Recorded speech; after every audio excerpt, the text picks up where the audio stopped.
thank you for joining us for our Voices from the Field right on day one. I am Gina Klein-Rose. I am the CEO of American Reading Company and previously one of the developers of our core. I am so excited to be here with all of these wonderful practitioners and especially with Dr. Scott. So I basically only just have to introduce Dr. Scott and then I get to hang out with everybody. And Dr. Scott's going to lead the introductions of all of our panelists. So I just get to say that Dr. Scott has been a teacher, a principal, a chief academic officer, and has had every role you can imagine. He teaches at the Harvard Graduate School of Education. He's also the recent author of a beautiful book, Leading with Heart and Soul, 30 Inspiring Lessons of Faith, Learning, and Leadership for Educators, and is the leader of the Leadership Institute for Faith and Education at Harvard, as well as being a professor there. So we are so lucky to have Dr. Scott here. He's also a member of the ARC Advisory Board and has spent a lot of time sitting in classrooms with me while we watch amazing things happening, and occasionally not amazing things, but mostly amazing things.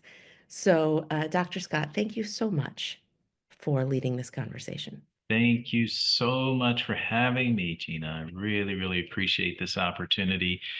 And thank you for your leadership at ARC. And let's just jump right into the conversation by just doing some introductions. We have four wonderful school districts with us located in the state of Ohio, Vermont, Connecticut, and Washington. So we've got a wonderful representation from across the country. As we talk about these curriculum materials and writing, particularly when it comes to literacy and the use of these curriculum materials. So let's start with Liberty Center Public Schools, Ohio. Allison, could you just introduce yourself? And then we'll go to Missisquoi Valley.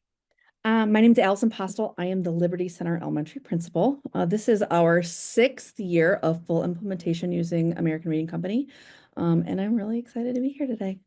Thank you, Allison. Let's jump to Vermont, Missisquoi, and correct me if I'm saying it incorrectly, which I think I am.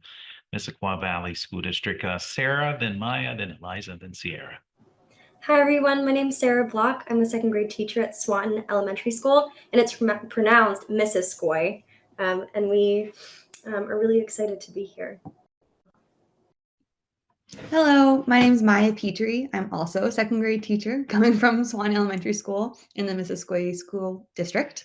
And I wanted to tack on to Sarah. This is our first full year implementing the ARC program. My name is Eliza Tooley, and I am also a second grade teacher at Swanton Elementary School in Swanton, Vermont.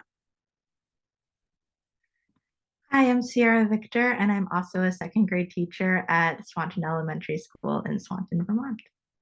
Wonderful. Thank you. Is that all from that school district? Okay, excellent. Let's go to Naugatuck, Connecticut, Melissa and Christine.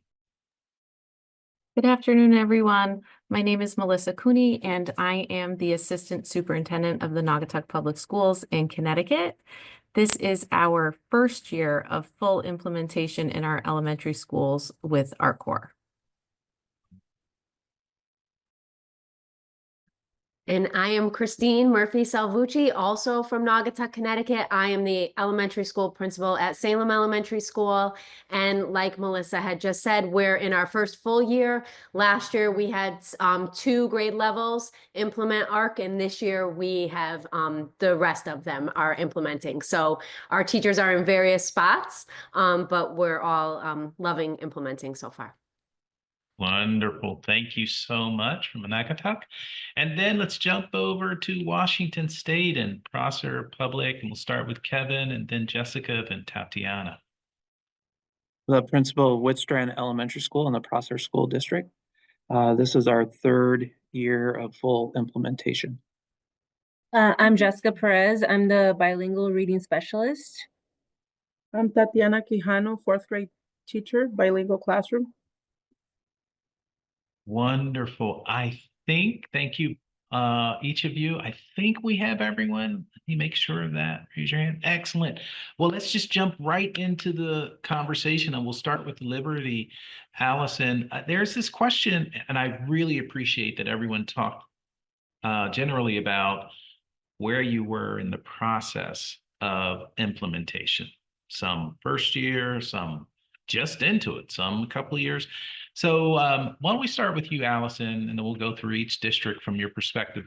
What made you look for new curriculum? What was the motivation? That's what a lot of people are wondering. So when I was hired as elementary principal 6 years ago, it was the first year of full implementation. I had previously worked in an urban charter school who also adopted ARC, so I was familiar with it. So I can talk from both perspectives, from like the urban, very diverse population, and then kind of the rural, small community type feel school. So when we were looking at a curriculum, when I was working at the charter school, we referred to ed reports. We looked at ed reports and who's all green, and American Reading Company was one of them, and it was one of the ones that piqued our interest, honestly, because it was really hard for them to like give us an idea of like what it was going to be like. So most curriculums like send you a textbook and things like that, and they were like, that's kind of hard for us. And we started investigating more about it and loved the idea that kids had like really rich, authentic texts in their hands. That was something that we felt like our students there didn't have. So that was very desirable to us. And, the shift of like where education was going, we felt like we needed something different. And that we kind of stumbled on ARC kind of like organically that way. At Liberty Center, when they decided that they wanted a new curriculum, it was mostly because they felt like they needed kind of like consistency throughout the grade levels. And they kind of were doing their own thing, didn't have like a really steady, I guess, framework to go from. And so they were seeking that. They looked at a bunch of different curriculum options, and ARC was the one that they landed on. And so my job kind of coming in that first year was to kind of onboard everyone their first year of implementation. And that's kind of how we just kind of landed on it. And it's kind of been we've just kind of grown from there. Wonderful. I so appreciate you mentioning the two different types of school districts, right? Allison mentioned rural district, urban district, and so she saw the implementation and the need in both places. The other thing she mentioned was one place there was just a need for more consistency. People were doing different things in different classrooms, and we all need to be on the same page. And then the other thing she mentioned that I think I want to elevate, and that is ed reports. And so any district out there that's unfamiliar with ed reports, we'll put something on the link to make sure you know what we're talking about. But that's basically sort of the rating, end all be all rating system of what's great curricula out there. And we actually have someone who worked for ed reports on our call right now. And so picking something that's not on ed reports is probably not a good idea. But that's a really important point. Let's jump over to Massaquoi. Still not saying that, our Vermont school district. And we've got some teachers. And any of you want to jump in and say, from a teacher perspective, what was one of the things you saw a need for prior to getting the ARC curricula? Any of you can jump in, Maya or Sarah. I know that one thing that we were struggling with as a school was that there wasn't enough carryover between our different sort of programs. So we would do something in our sort of phonics or word study program, and then we wouldn't see the students using it in their reading and writing. And so we were looking for something a little bit more all-encompassing to hope that we would see more of that carryover with the students so that they were sort of making those connections. Wonderful. So connecting the phonics to the reading, to the writing. Sometimes you got curriculum that just does phonics or another one that just does something else. And Sierra makes the point around carryover.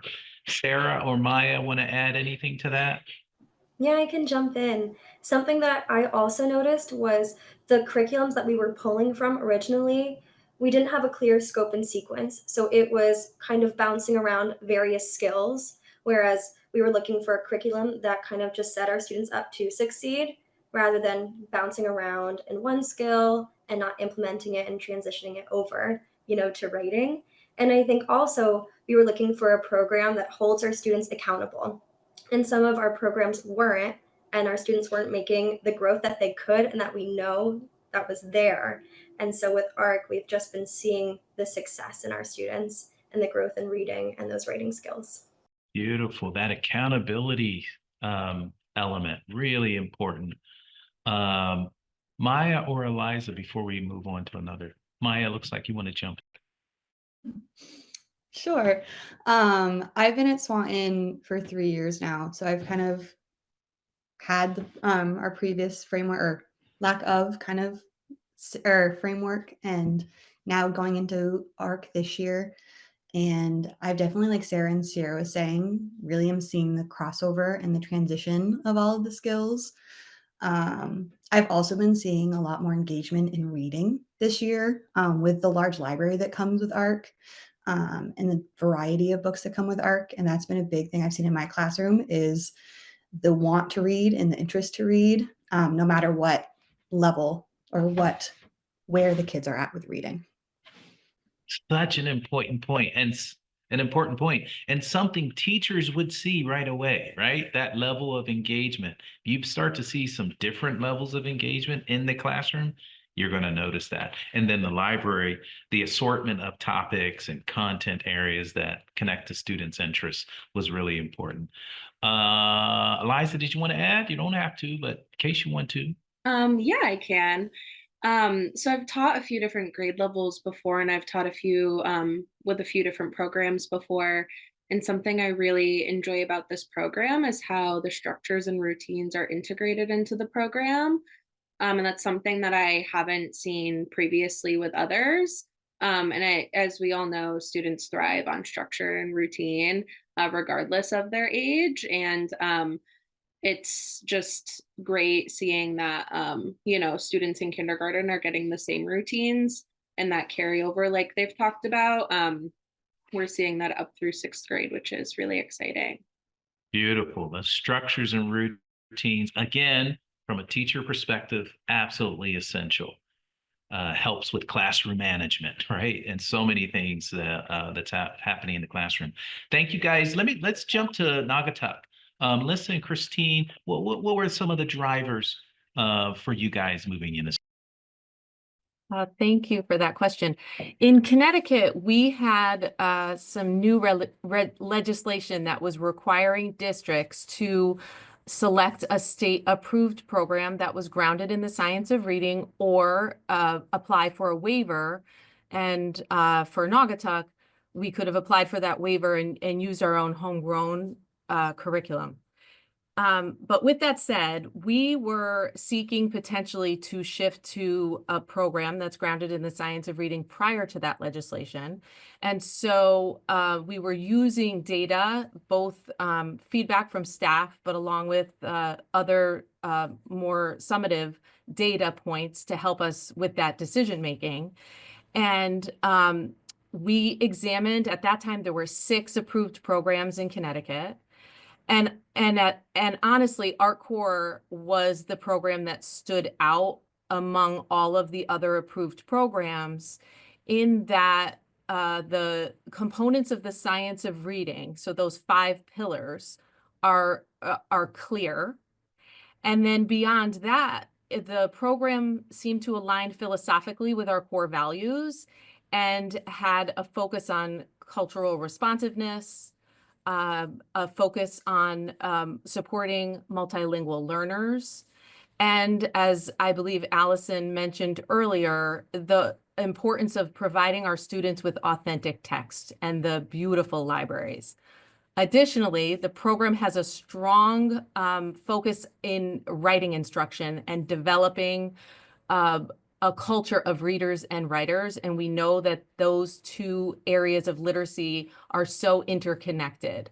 So all of those pieces with one more, because there are a lot of reasons why we chose Art Core, would be in terms of what Eliza said, in terms of those routines, from a leadership perspective, we spoke about what that means for from a teacher's perspective, but from a leadership perspective, it's very helpful in terms of look-fors for our leaders as we calibrate.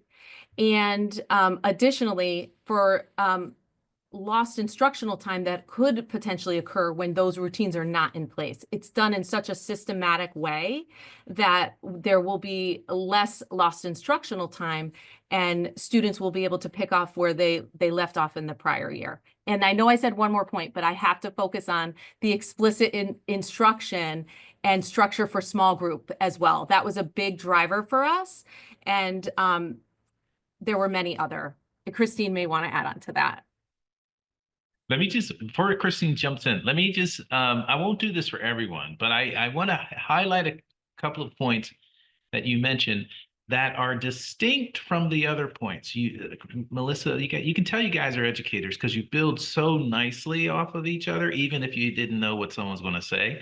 But at the same time, you added a couple dimensions that are really important. So the one was the policy, the sort of Connecticut legislation, right? That's another important driver often for changing curriculum in a school district. And so Connecticut said, basically, you have to have a curricula that are aligned to the science of reading standards.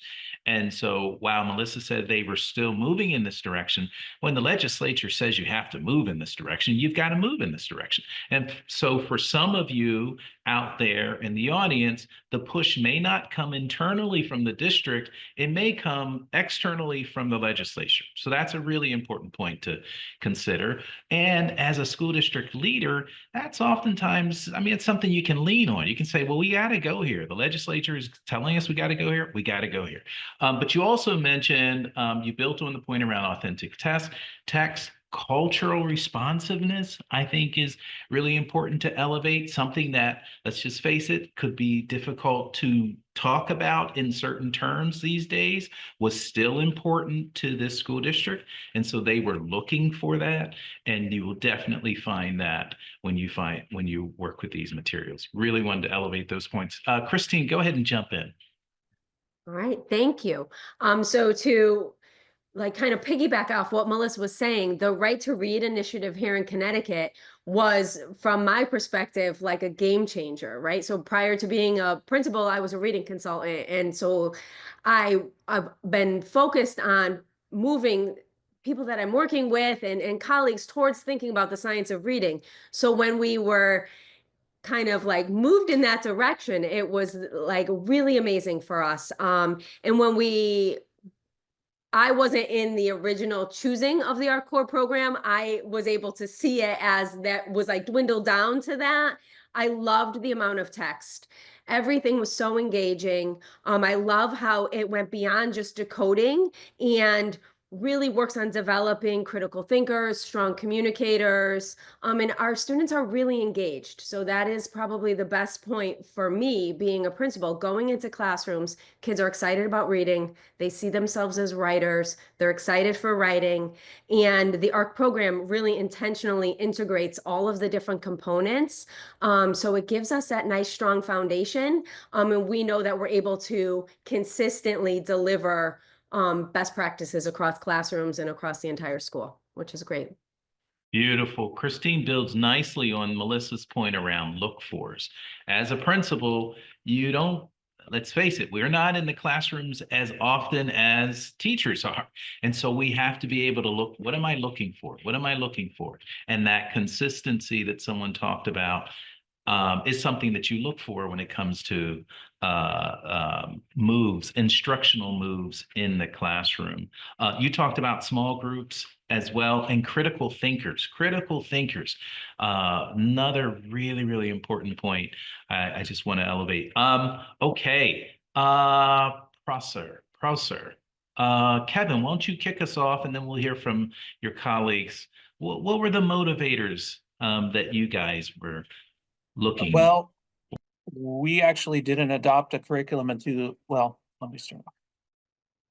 Thank you.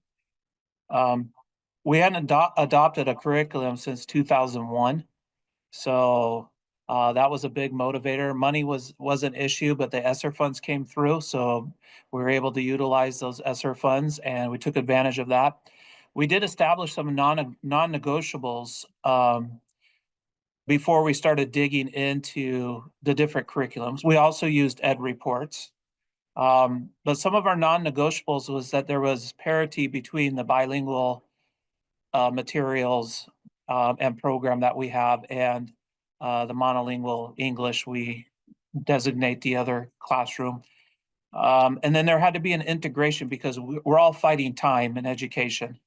And we needed to have something that integrated the foundational skills, content, the social studies and science, and then also writing. Another big one that was one of our non-negotiables is that we're building academic language over time and knowledge over time, which ARC also provides. So those were our non-negotiables, and that's why we ended up choosing ARC, because it hit those non-negotiables.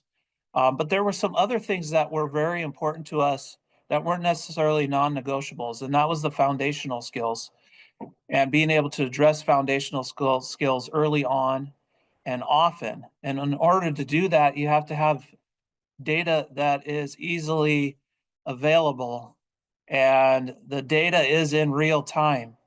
I can pull up any classroom, any day, any kid, and see what is happening on a daily basis.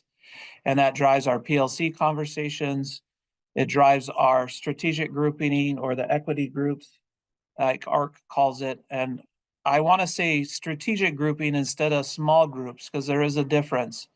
Small groups can be based on reading level.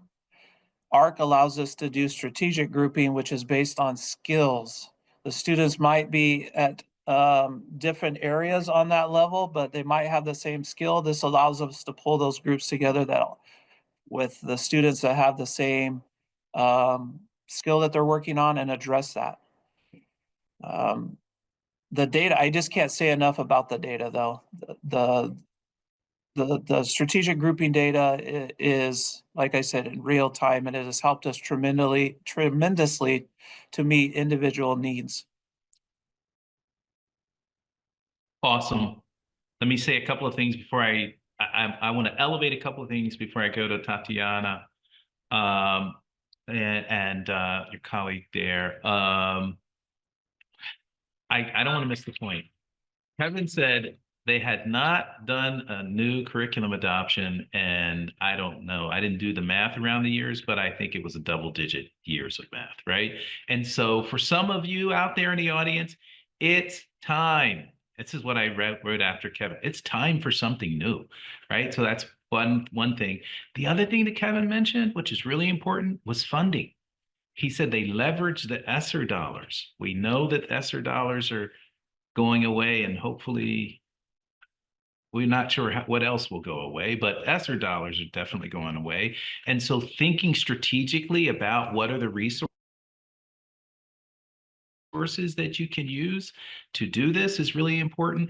And then he mentioned data, and that real-time data. The other thing he said that drives PLC conversations. When I was a principal, one of my frustrations, although I love my school, I love my teachers, I was very frustrated with time that I had designed for teachers to come together and they didn't use it for instructional purposes. Well, how can you use it for instructional purposes if you don't have data, if you don't have information that informs what you're meeting about? Really important point. Tatiana and others from Yeah, I just want to add on to a little bit of what Kevin said. Another thing I believe is the cross-linguistic connections that we noticed. At first, there was just kind of ideas that we can use for cross-linguistic connections. Now for primary, there's some that are developed, and as a 3 through 5 team, we're also working on developing some of those cross-linguistic connections that we can make week to week for our bilingual program. Wonderful. Thank you, Jessica. Tatiana, you want to add? Well, as a bilingual teacher, the first thing that came to my mind was, is the program bilingual? Does it have content for students in Spanish as well? Another thing was the books, because Spanish texts are very difficult to find sometimes. So the the American Reading Company has a lot of text in Spanish and at different levels, which is something amazing. I can see students being engaged in the reading because they don't have to be told, well, they don't have to think about, well, this is not my level or I can't read this. They can just go into the book baskets and know that there's a book for them there. So the library is amazing, and also the lessons being aligned to the state standards. That was also great because I don't have to be looking at a lesson thinking, what does this aligns to? It's already on the scope and sequence, and it's all aligned by units.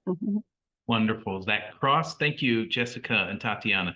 Aligned to standards, cross-curricular connections, which is something also that Kevin suggested, all really, really sound reasons for why school districts were motivated to move in a different direction. And I hope you heard, they were also answering the question, Kevin used the word non-negotiables.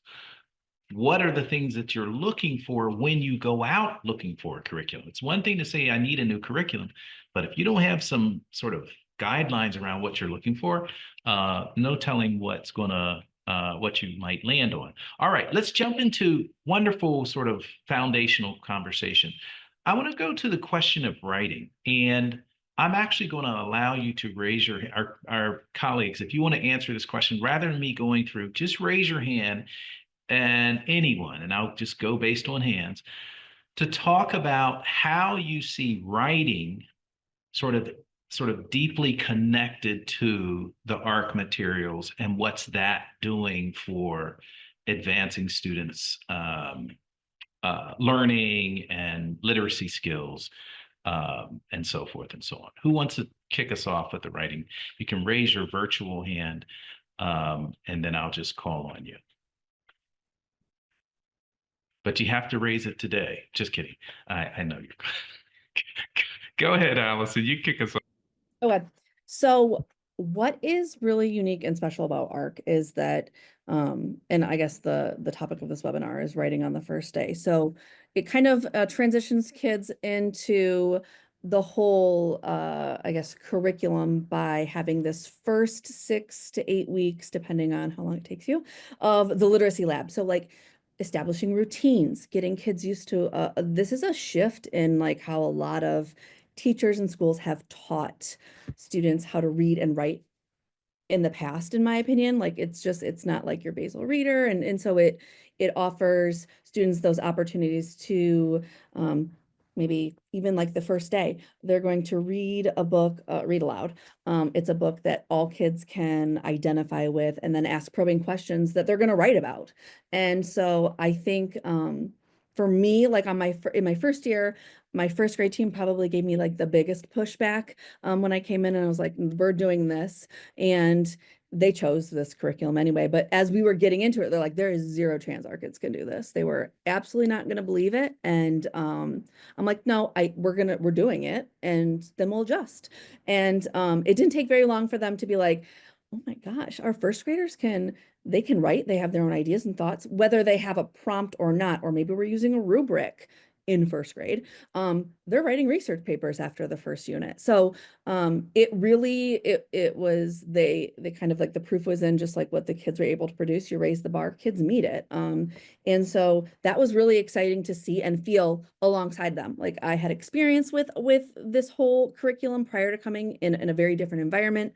So I knew that it was possible, but like, I'm not teaching it. My first grade teachers are. So it's kind of, it's awesome that kids are, getting those experiences too, whether they are through reflecting on what do you think this story was about? How did it make you feel? What connections do you have in some sort of like, prompted type writing, to then, doing it kind of independently and using tools that we think, at least when I was going through school, when did I use a rubric for the first time? Like maybe high school. When did I write a research paper? I remember in high school writing a research paper. So when I say that, like, we have kids that are in first grade that are able to find information in a text that they are accessing that is at their working, I hate level is so like, no with the science of reading these days. So, at their own working, area, and Where then they know that they have the word solving skills to handle it. right. And so that's Only kind reason of we have this. right. So it's, I mean, you have a starting point, right? Like we can't just say, here is a book that you can't access because you don't have the skills, the foundational skills to access, but that totally impacts writing too. So one big thing that we talk about is students are only as good of writers as they are readers. They go hand in hand. So if I have a student that is a really great reader, and maybe they aren't, their writing skills aren't top notch. That's a key to me that I have some things I need to go back into and maybe provide more opportunities, more guidance. So, early on in this curriculum, first unit, kids are writing daily. It starts small, it kind of scaffolds it and take back some of the guidance that they have. But for us, that's a big, heavy weight on state tests once we get into third and fourth grade. And it was an area of deficit. And that starts early on so that they can build those skills and the stamina and the understanding of how do I answer a question and how do I organize my thoughts. And now we have kids that like, okay, we're moving on from like, we spent some time writing, now we're moving on to this. And they're like, oh, they're bummed. And that's not something that we've ever experienced before. And like, yeah, we're 6 years into this, so a little farther than others, but even early on, kids were disappointed that writing time was done because it was time to move on to something else. And that alone is super telling, I think. Writing can be challenging and depends on your skill set and, hurt your hand and all of the complaints that kids have historically about writing, to actually like having that experience and practicing with guidance and kind of developing their own thoughts. So for us, it totally transformed writing and how students felt about it, how staff felt about it, and how kind of we helped guide them and moving on throughout the grades. But everyone starting at that same place, setting that foundation, practicing those, even if their skills are a little more advanced than maybe my first graders. And so that has been really exciting for us to kind of watch kind of unfold. Awesome. Beautiful. You mentioned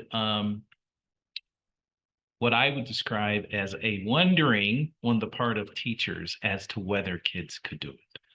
Right. And so I think that's an important call out. Let's just acknowledge sometimes there are those who don't believe that our kids or certain kids can do. And so one of the things that I hear Allison saying is, well, you need a curriculum that creates the system and structure to show people that they can do it if you follow the curriculum and give them the opportunity. That's a really, really important push. The next question that I have is going to be about professional development and training and how you get teachers, particular, but also principals to that place of believing. But Maya, I want you had your hand up, and then I'm going to ask Christine to give a quick perspective. Go ahead, Maya. Yeah, so I know my second grade team and I, as well as our literacy coach, really love how truly integrated reading and writing time is. You're reading during writing, you're writing during reading, and in the past, that hasn't always been the case. And we've really seen that reflection in the kids because it's not, you're taking what you're reading about and you're writing about it or filling out a graphic organizer or writing a retell. And then during writing, you're taking the books you read during reading and implementing it that way. And that's really been huge for our kiddos. Kind of going back to day one as well, in second grade, one thing that our team was really excited about was second grade starts with poetry, which we've in the past not always had time to hit or really kind of dive into as much as poetry could be and how fun it could be. And I know there was some hesitation going kind of what Allison was saying about where the kids would engage with it or kind of the depth of poetry and if like where the kiddos would kind of find their little corner of engagement. And it was really fun to see the kids reading the poetry and loving how like words were going across the page and how they were the size of a football and how the buzz went all the way around and then implementing that into their writing And I think all 4 of our classrooms had like poetry books by the end of the unit. And it was a really cool way to get them excited about reading and writing, and kind of getting them into adjectives and getting them into like more complex writing for the next unit. Beautiful. Poetry. Awesome. And you mentioned the integration of reading and writing. So this is not just our reading time and then we go to our writing time, but how do you interweave those things? And this is one of the things the curricula lends itself to. Christine, what would you add to this writing focus? So I was going to say exactly what they were saying, that with ARC, it's writing is integrated into everything we do. It's embedded in all of the tasks throughout the days, and that constant exposure to writing, whether it's writing, whether it's writing about what they're researching or writing about what they're reading, it really helps let the students see that writing is just a natural extension of their learning. And that's been really powerful. This week when we were planning with our ARC coach, which you might get into later when you're talking about professional development, but we really were looking at the writing goals first and talking about the reading and what we're doing in reading lab and what we're doing for reading instruction, and how it's all in service of getting the kids to become those better writers. And it's amazing the progress we have seen. Beautiful. Amazing. That progress of seeing them sort of evolve as readers and writers simultaneously, really, really important. And you're exactly right. I want to take up this professional development question. Before I do that, I think we have a principal of some of our teachers, and they just typed in the chat, their poetry was amazing. These teachers came screaming at me on one of their first visits, one of the first visits that the person had to the school, and it was just amazing. So shout out for the writing that's being done in these classrooms. Amazing. So we don't just all of a sudden get there. And one of the things that I have heard over time is the professional development, the coaching, the support to get to where you are is also really important when it comes to the implementation. So Kevin, I'm gonna put you guys on the spot at Prosser. Start us off, if you don't mind, Kevin, talking a little bit about what that professional development experience looks like, whether it's from a coaching perspective or the PD that you're offered. How did you experience that? And then we'll just go through several schools. And the teachers can talk about it also, Tatiana, Jessica. Yeah, they'll be able to talk to it about the professional development better than, it impacts them in the classroom. So I'll let them share in just a minute. I do have to say that we've been with Jennifer. We had a pilot, 2 teachers had a pilot in 5th grade with just the bilingual materials. And we started off with Jennifer, and she's kind of just been with us all the way through, really seeing the needs in our program, in our schools, and addressing those specific needs. Of course, the general PD, just getting into the books and the manuals and everything like that was I feel like we were all supported, including the principal and administrators. But especially the teachers. And then as we have progressed over the years, now it's a little bit more intentional to specifically what we need in our programs or with our teachers. And I'll let them talk about that now. Thank you, Kevin. Jessica and Tatiana, what's been your experience with that training to get to where you are? Well, first of all, one of the misconceptions I had as a teacher was that because my classroom is 50-50, therefore I thought I had to teach the whole English and Spanish unit. So through the coaching cycles with Jennifer, we learned that it didn't need to be, we don't need to teach both units in the different language. The same unit in different language. It was most of the cross-linguistic path that we needed to do and specify a day on where we were going to do cognates, así se dice, or the side-by-side. So she really helped us see that in order to help the students have that bridge within language. Yeah, so like Kevin said, a lot of what we had been doing with Jennifer was very specific to our needs, so we went over a lot of like the the groups, the equity groups, and kind of just seeing students' growth from the last 3 years since this is our third year of implementation. And so really looking at how our students have grown in their reading, and then also taking student writing samples from various classes, and then looking at their pre-assessment, their post-assessment, and then seeing how much students have grown throughout, throughout that one unit. And recently we had been working on, like Tatiana said, the cross-linguistic connections. Jennifer even came in and she modeled it in various classrooms, because we were kind of skeptical about how does that look like, like we don't know, we know what it is, but we don't know how it looks like. And so then she modeled it for us, and then some of us planned a lesson, and then we got observed as well. And so also, through some of the workshops we did with her, we were able to sit with the other grade levels. In Prosper here, we have 2 buildings where we have 3rd, 4th, and 5th grade. So I was able, through these trainings, we also got to meet with the other 4th grade teachers, and we compared data and see the student samples, and we were able to talk and come to an understanding of where we needed to go to help the students not only do the cross-linguistic, but also understand what the main goal for that unit was within the standards. Beautiful. Each one of you used Jennifer's name, which I think is really powerful. So that's the coaching support that on a first name basis that work side by side as you implement.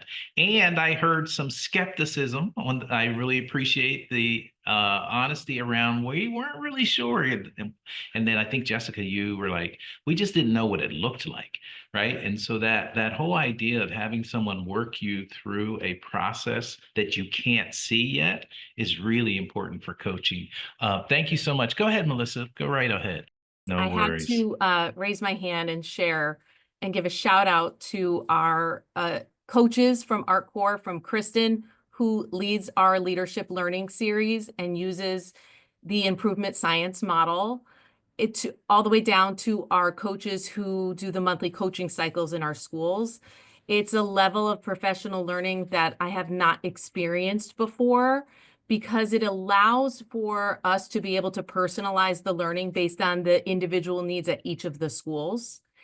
Additionally, shifting to this program, we were requiring teachers to shift to a new assessment model. And the framework is very comprehensive with lots of resources. Doing that without having those coaches in place for us, I think would have been a much bigger lift.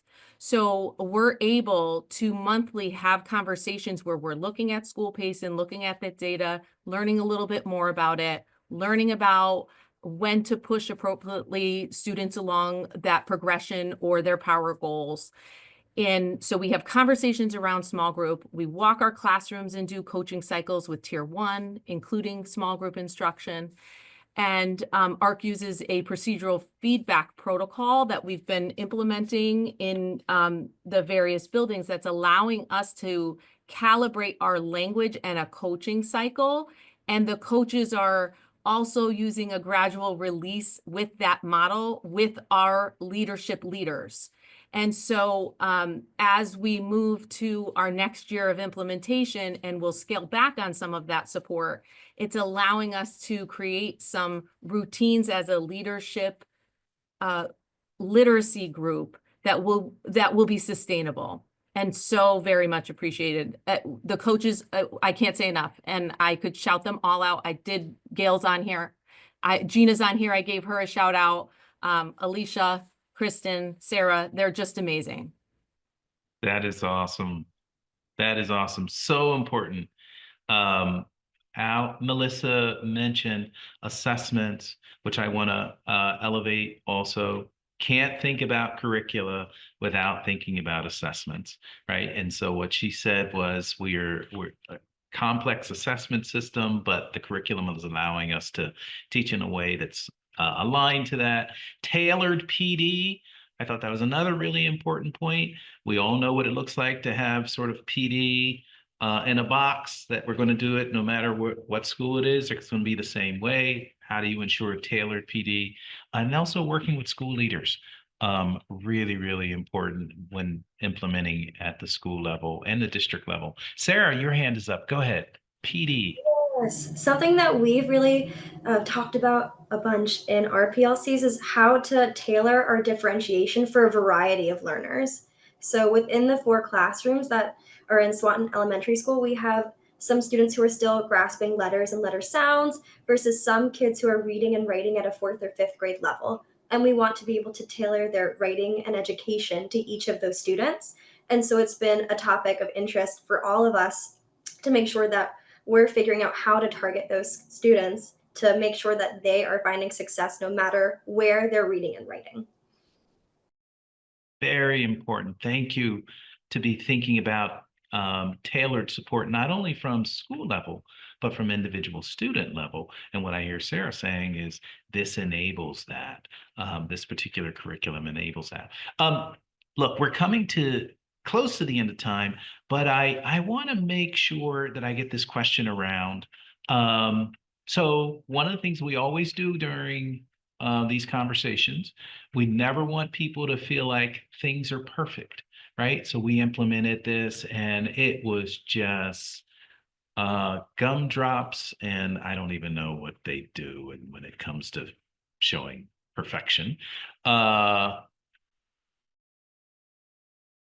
But let's just see who wants to take on a question around, you know, this was sticky, or this was challenging, or we had to figure this out, or we had to push, or we're still figuring this out, just so the people in the audience will know that we're not trying to just say everything's going to be perfect. There are things that you have to work through. And you can also say, this was one of the things that we had to work through. We got through it, but we figured it out. We worked through, and we're much better at it. Anyone want to raise your hand and take on that particular question? I don't think that was one of Dr. Scott's trick questions, but I think, thank you, Christine. I see a couple hands going up. Go ahead, Christine. So I think with any program implementation, there is a learning curve, right? So when you're implementing something new, our core and other programs, there's so much there. So the framework has so much to it. And we were learning, Melissa mentioned we were learning the IRLA assessment system and our core all at the same time. So when asking our teachers, like, how do you feel, like, you know, how are they feeling? They felt like they just needed time. They needed time to work through the framework, to meet with our coach, our internal coach, to meet with our coaches, and to really try things out, and then to come back. So what we're seeing, my 2nd and 3rd grade teams are in year 2, and they're at such a different point. Kindergarten 1st and 4th are still in that overwhelmed stage, right? And we are getting our groupings down, and we're making sure kids are leveled correctly, and we're just starting to get into some really, really powerful planning with them using the framework. But the 2nd and 3rd grade teams are able to take that and run with it because they've already done it for a year. So I think giving yourself time when you're implementing a program is really important. Such an important point to share. Such an important point to share, because we can put an undue burden on teachers, on ourselves, if we're not honest about the fact that if you're going to do something well, it does take time. Great point. Go ahead, Sierra. And Sierra, before you go, I want to plant the seed for one of my final questions, which is to hear some examples of great writing, either from a district standpoint or a teacher standpoint. What are some rich examples of writing that you're seeing, particularly teachers, that if you can share with us before we get off? But yes, thank you for letting me do that, Sierra. Go ahead. I was just gonna say, one of the things that is still a little bit of a work in progress for me, but I've come to really enjoy even as I'm working through it, is there is an online component to the program, especially with the IRLA, the school pace, I think other people have mentioned. And that for me took a little bit of time to just learn to navigate, and also understanding the importance of making sure that you're tracking your students' daily process through that. So whenever you meet with your students, making sure that you're recording that meeting and how that went, and so that you're keeping track so that interventionists can see it, your coaches can see it, and anyone else who works with the student can see it, and that you can see sort of the growth and the tracking of that student. It's really important to do that. And it took me a little bit of time to really get into a routine with making sure I was including those things. But now that I'm more into the, I won't say I'm perfect at it, but now that I'm more into the routine with it, when I'm able to go back and see, oh, I did this and this and this with that student, and they started here, and really be able to track their progress has been really beneficial, but it was a learning curve for sure. I really appreciate your candor on that. Still working on it, as we all are in some shape, form, or fashion. But you said even in the struggle, I'm enjoying it. I'm enjoying the challenge.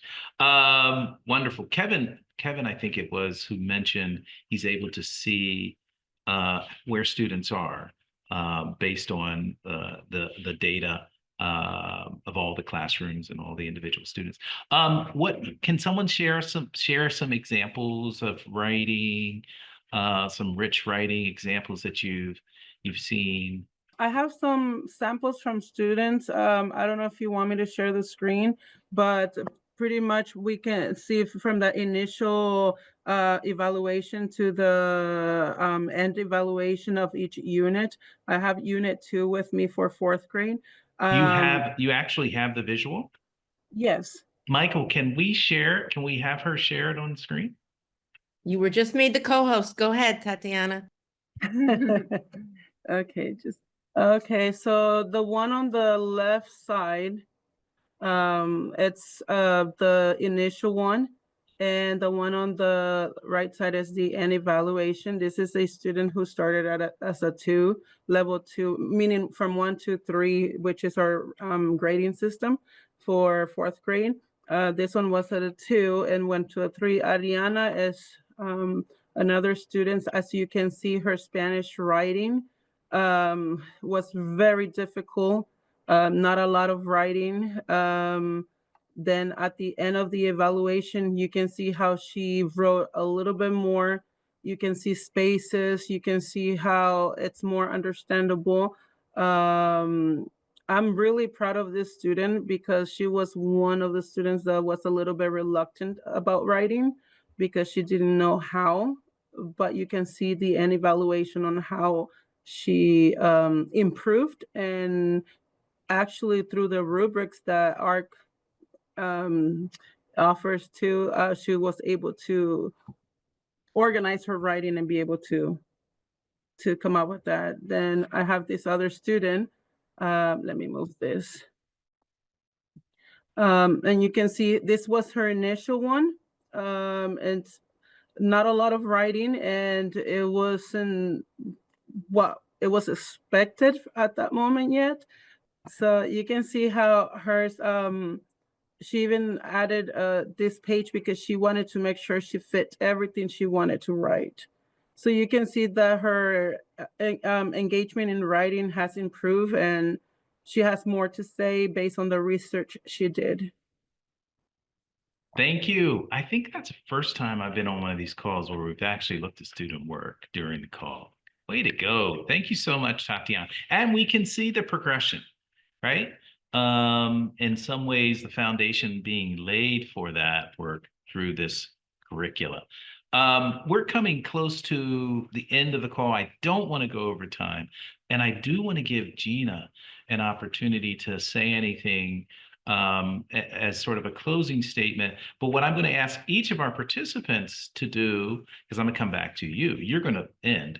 What's one word that you would use to sort of summarize your experience thus far with these materials? Just one word. All right, but we'll start with Gina, and then I'll come over to our panelists. Now, first person is going to be Christine. Then I'm going to go through based on how you are lined up. And don't worry if someone says your word. You can say, my word was that also. Go ahead, Gina. Well, I was getting a little emotional as I was listening to so many of you in so many ways because, yes, it's the beginnings of research right at the beginning of kindergarten. When we wrote our core, we started with what does it take when you get to college? And Your professor asks you to read a few things together and then go read some things on your own and write your own research paper. Good luck. And how do we back map all the way to the first day of kindergarten to ensure students are building all of the skills they need, the knowledge, the vocabulary, the identity as readers and writers, and to hear the way that each of you is implementing in your schools, making it your own, making it work for you and your community in both languages. It's so beautiful. I also just want to appreciate, as Christine was talking about, the cognitive load for teachers, and that it's so much to learn at once. And I think one of the things that makes our core magic is that the way the books work sort of buys teachers time. As long as the kids are reading great stuff where they're building knowledge together and they're doing some sort of writing about it, you're already ahead while you figure out what your lesson's supposed to really be and how to like put all of those things together. And that in that way we protect your brain space. And it's so cool all the ways that you have seen that and implemented it. And I can't wait to see more of your students writing. And thank you. Thank you so much. Thank you. Beautiful summary, Gina. All right, let's hear these words. Christine, and I'll call your name and be prepared with your word. Go ahead, Christine. You want me to tell why or just the word? Just the word. Impactful. Thank you. Tatiana.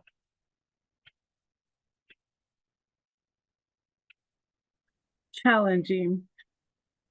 Jessica. Growth. Growth. Thank you. Melissa. Transformative. Sierra. Illuminating. Illuminate. Eliza. I have two. I'd say encouraging and supportive. Thank you. Allison. Empowering. Maya. Engaging. Sarah. Flexibility. Flexibility. Okay. Kevin. Ownership. Beautiful. And on that note, I just want to thank each of our panelists. You guys are amazing.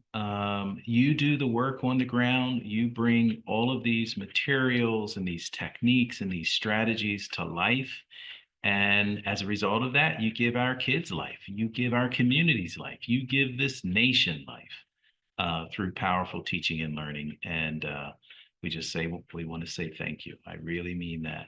I know Gina means it. It's one thing to build these things. It's another thing to actually do them on the ground. So thank you. And thank you to all of our participants who joined us. It's a great, great webinar. We look forward to you guys doing great work moving forward. Thank you.